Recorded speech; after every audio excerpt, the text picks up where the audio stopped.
Hello friends, welcome back to Priya Vijay kitchen. நான் பிரியா பேசுகிறேன். இன்னைக்கு நண்டு வறுவல் எப்படி பண்ணுறதுன்னு பார்க்கலாம். எதையுமே வறுக்கவோ அரைக்கவோ வேண்டாம்.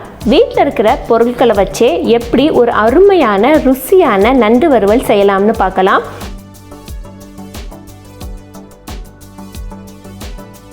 சரி, வாங்க வீடியோக்குள்ளே போகலாம். அதுக்கு முன்னாடி பிரியா விஜய் கிச்சனை நீங்களும் சப்ஸ்கிரைப் பண்ணலைன்னா மறக்காமல் சப்ஸ்கிரைப் பண்ணிக்கோங்க. பக்கத்தில் இருக்கிற பெல் ஐக்கானையும் ப்ரெஸ் பண்ணிக்கோங்க.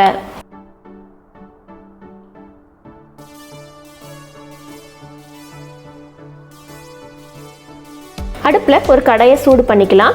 கடாய் சூடானதும் ஒரு 2லேருந்து 3 டேபிள் ஸ்பூன் அளவுக்கு எண்ணெய் விட்டுக்கலாம். எண்ணெய் காஞ்சதும் 1 டீஸ்பூன் அளவுக்கு பெருஞ்சீரகம், 2 துண்டு பட்டை, கொஞ்சமாக பிரிஞ்சி இலை,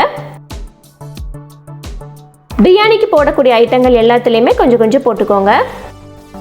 அடுத்து இங்கே 1 கப் அளவுக்கு பெரிய வெங்காயத்தை நல்ல பொடி பொடியாக நறுக்கி வச்சுருக்கிறேன். உங்களால் எவ்வளோ தூரம் பொடியாக நறுக்க முடியுமோ நறுக்கி வச்சுக்கோங்க. அதே மாதிரி எவ்வளோ அளவுக்கு நம்ம வெங்காயம் போடுறோமோ அந்த அளவுக்கு உங்களுக்கு கூட்டு வரும். இப்போ நம்ம வெங்காயத்தை சேர்த்துடலாம். வெங்காயம் நல்லா பொன்னிறமாக ஆகிற வரைக்கும் நம்ம வதக்கிக்கலாம்.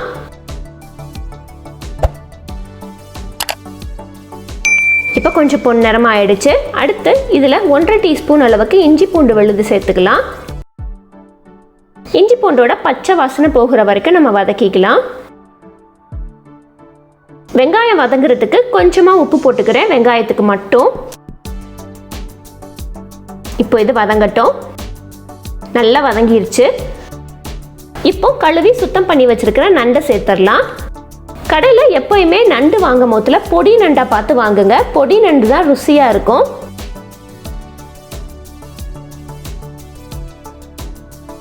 நண்டை போட்டு வெங்காயத்தோட ஒரு பரட்டி விட்டுக்கலாம்.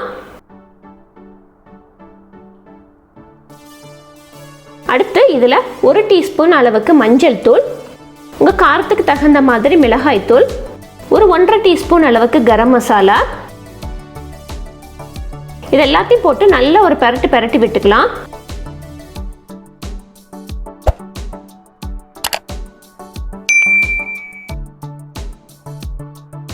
மசாலா போடும் போதுலே இதுக்கு தேவையான அளவு உப்பையும் போட்டு நம்ம பரட்டிடலாம்.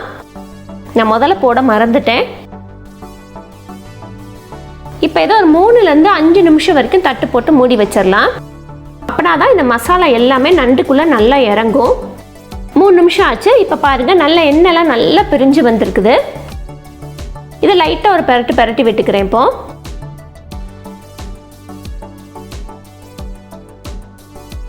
இது கூட ஒரு 3/4 கப் அளவுக்கு தண்ணீர் விட்டுக்கலாம்.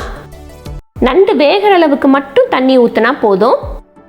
இப்போ இதை ஒரு 5 நிமிஷம் தட்டு போட்டு மூடி வச்சிடலாம். 5 நிமிஷம் ஆச்சு. நண்டுமே நல்லா வெந்துருச்சு. எவ்வளோ சூப்பராக எண்ணெய் பிரிஞ்சு வந்திருக்கு பாருங்கள். இப்போ கடைசியாக கொஞ்சமாக கொத்தமல்லி இலை தூவி இறக்கினா சுவையான நண்டு வறுவல் தயார்.